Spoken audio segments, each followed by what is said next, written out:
Conspiracy to rule the world, thwarted by rulers of the world, say world rulers. Fascist state of Israel needs a hero to slaughter the people of Gaza with style. In the UK, police said to spy on everyone just in case they're a bit naughty sometimes. Hello market forces, welcome to the fucking news. I'm laughing in your face. Here are the headlines tonight. A small group of internet researchers have saved the world from oppression and tyranny by uncovering a plot to overthrow the few wealthy banking families that rule over us with no trouble at all, and replace them with a different group of wealthy banking families that would have ruled over us all with no trouble at all. The conspiracy came to light during the meeting of past, present and future American presidents at the White House last week. A sharp-eyed online researcher noticed that Barack Obama was quite a tall man. After a little more research on some website somewhere, he discovered that Barack Obama wasn't who he appeared to be. His plans to rescue the economy involved more debt for the US taxpayer. His plans for the war on terror involve more spending on the military, and he says change a lot. The unnamed researcher stayed up all night reading things until the picture finally came together. Barack Obama had been replaced by an alien. He and his alien overlords plan to get everyone on Earth into more debt, with a small group of alien bankers who will then rule over us all with no trouble at all. Our present human oppressors would be paid off and forced to retire to Patagonia, and our military would be powerless to stop them once their wages were paid by them. Anyone who opposed them would be called a conspiracy theorist and laughed at on mainstream media.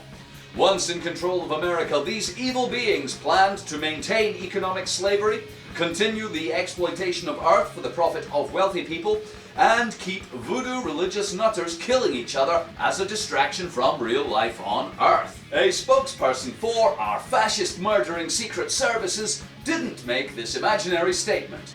We can't name Brian and his friends from Nantucket for security reasons, but we and everyone on Earth owe our lives and freedom to them. If it were not for their courage and tenacity, our shadowy puppet masters could easily have been replaced with another bunch of evil overlords. We must all be vigilant to the growing danger from a small group of well-organized banking families, especially ones from other planets, who may try to fund our government and buy our very lives. We have now replaced the replacement president with one funded by our own group of wealthy bankers, and carried out a purge of all powerful people on Earth, making sure only ones funded by our evil funders, bankers, remain. New laws making it a capital offense to start a bank or talk about influencing world events will be created, and all people on Earth will be required to swear the following oath of allegiance to debt and slavery. I swear to do nothing about being a landless peasant fuck, forever. I will submit to the rule of whoever is in charge of wherever I am born, as long as they are funded by a few wealthy bankers. I will eat the shit that is handed out to me, and make the shit for others to eat, so long as I live. I will always support rich people's right to own the planet and destroy it for profit, no matter how crap this makes my life. I will believe whatever mumbo-jumbo voodoo nonsense I am told to, even if it contradicts the laws of physics, common sense, and reason. Now you can all go home and await your doom. Further instructions. In a related story, as the fascist state of Israel continues the slaughter of unarmed women and children in the concentration camp of Gaza, we here at the fucking news thought we would offer a little historical perspective to the bloodbath. You see, throughout history, innocent men, women and children have been killed in large numbers by murdering armies of many nations. However, the presence of a hero figure can make a difference to how you are remembered.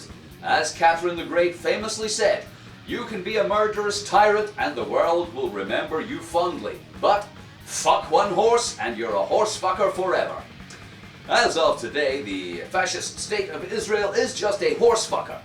Their army has killed 700 or more in Gaza, but we lack a face or a personality to attribute the killing to. So they appear simply a cold-blooded, murderous state.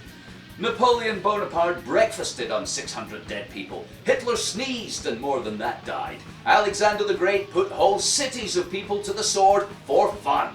Genghis Khan mowed down hundreds of thousands of victims. Stalin farted millions of dead dissidents. Mao Zedong counted his victims in the tens of millions. Come on, Israel, there must be one among you who can bear the shame. A face hard enough to say, "Fuck you, we're gonna kill them all." Someone with a dash of custom, the morals of Pol Pot. Someone with enough courage of conviction to say, "We can and we will murder who we want.